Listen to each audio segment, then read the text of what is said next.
That looks so good. It really looks good too. As quoted by Steve, Steve Seiler, Gary Delivery. What do we have, Steve? we have the most beautiful new avocado tree in our yard. What kind of avocado is that, Steve? I think I'm gonna have to ask. Ah, I just talked for 20 minutes about this avocado. I told you there was going to be a quiz. Does that mean I get to push you in the pool? Absolutely. All right, so I'm down here at my buddy Steve's house. He lives right below me. I live right up on this hill over here. I have to worry about landslides, and he has to worry about flooding. How much do you pay every year for flood insurance for a flood that never came? $3,000. That's ridiculous. Anyway, so we planted a beautiful lamb house avocado here for Steve. But then Gary went on a botanical palm tree diatribe when Steve asked about what kind of palm tree he had in the front yard. And then I thought, you know what? I should have been rolling the video on this because this is a really good example and the world needs to know, right? Right. So let's go, Steve. Let's go. Steve, what kind of palm do you have in the backyard? This is a Baja palm, correct? That's kind of true, right? It's native to Baja. It's a Mexican fan palm. That is your classic Washingtonia robusta. It has a fairly thin trunk. It grows vertical. It gets the petticoat on the bottom, the dead fronds, that makes it look like that cool Baja thatched roof style. And it's a gorgeous tree. You have to use it with caution because it does get how tall, Steve? I don't know. You're failing the test. But you were explaining this to my wife. You were standing there. What were you thinking about the whole time? All right. So Steve meant to say that it gets up to 120 feet tall. It can grow, I didn't tell you this yet, but it can probably grow up to 3 feet a year if it's really happy and it's getting a lot of water. Wow. So it is a little bit like a rocket. And if you don't like that thatch right there, which I think is kind of pretty, and the Orioles love it, all kinds of birds will nest in it. Wow. If you don't like that and you trim it, well, it's going to cost you a lot of money over your lifetime. So those are the things that I warned Steve of, even though it looks so beautiful and picturesque next to the pool. But we have an even better palm out front, right? Right. Steve, can you lead the tour of the palm in the front? Sure. Here we go. Steve is a legendary soccer coach and dad in Lafayette. Everybody knows Steve. And how long you live in Lafayette? 1998. 1998. So whatever that is, 23 years. And what I told Steve actually is I used to own this. Well, I didn't own this. My family owned this very dirt that Steve's house sits on.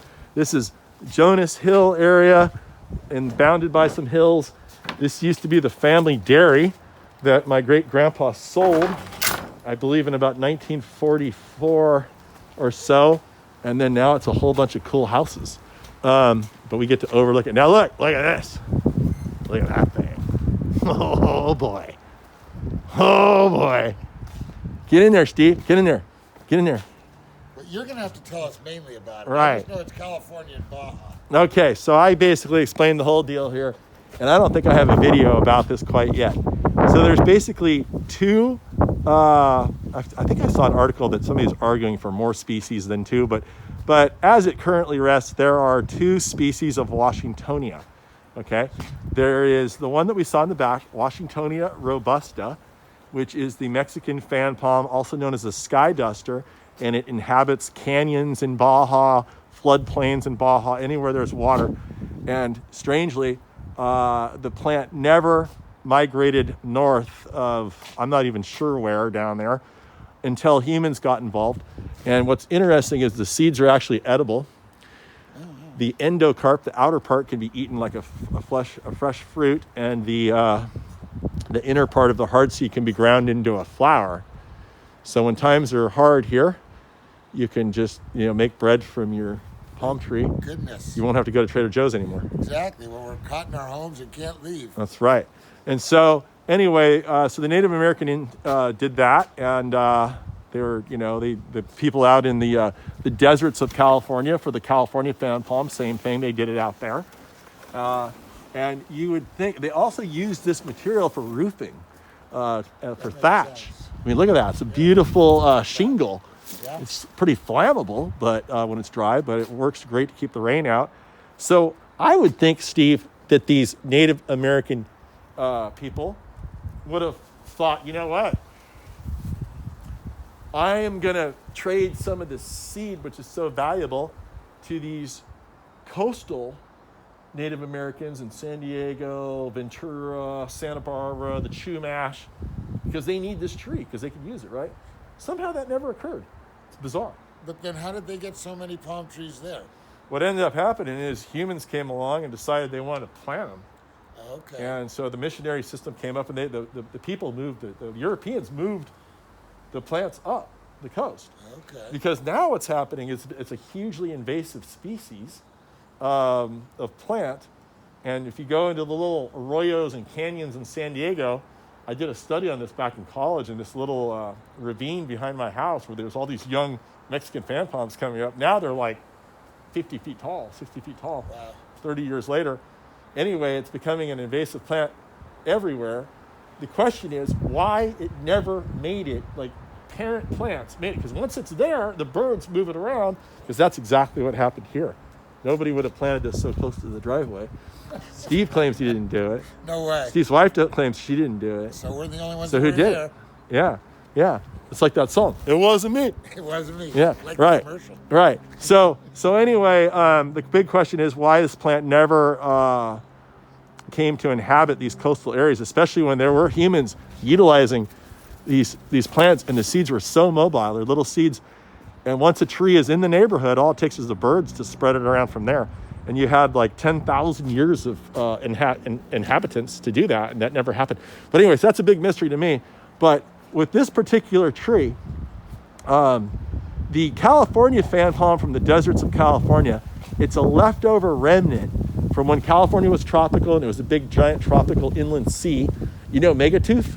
I've heard of that, yeah. Biggest shark ever, Yeah. biggest meat eater ever. He lived in the Central Valley. Oh, really? They found him in Bakersfield. Right. So back then it was tropical, and that was an inland sea. And Find them in a walnut orchard? that's not, yeah, maybe, probably. And then, anyway, so that was when these palms were actually native around there. But then as the climate cooled and the seas retreated and the ice age came, these trees retreated back to the warmest little pockets in the desert where there were oasis situations where they had runoff from the mountains or springs. And those are the only areas that this tree was able to survive in, the California fan palm. The Mexican fan palm always lived on the coast of Baja. Now, then what happened is these trees have gotten together here. Now we're in Lafayette, and somehow the hybrids occur, and the California fan palm has a much larger leaf than a Mexican fan palm. The California fan palm has a much fatter trunk than a Mexican fan palm. And however, the California fan palm has a much duller color of frond than a Mexican fan palm. And so what we see here is an insanely robust hybrid in front of Steve's yard here. He had no idea how special his property was until now, right? Exactly. Now, next time you're drinking beer with all your buddies over here, you're gonna like go through all this with them. I'm gonna tell them all about this and make them watch the YouTube. That's right. video. Yeah, you won't have to tell them. Here, watch Exactly. the video. Watch this. He's yeah, smarter than I watch am. Gary talk for 45 minutes about one Gary tree. knows what he's talking about. So anyway, the other thing that's different is the California fan palm does not get this beautiful red coloration on the inward part. And so when you see an exceptionally large one that's super robust with huge fronds, and it has the red coloration, then you know what you're looking at is a hybrid.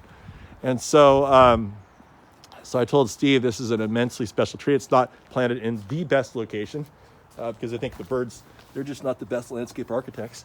They don't take a lot of placement consideration when they poop. But anyway, what else can I tell you about this tree?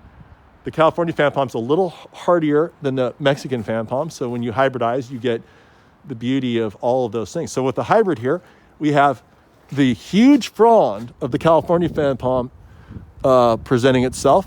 We have the much fatter trunk from the California fan palm presenting itself. But we have the red of the Mexican fan palm showing itself off in this specimen. And we also have a really rich green color, which is coming from the Mexican fan palm, which is creating probably the best combination I've seen of the hybridization characteristics the hybridization can be all over the map. It could be 80%, because if this tree breeds with a Mexican fan palm, the result will be trees that are only 25% California fan palm and 75% Mexican fan palm.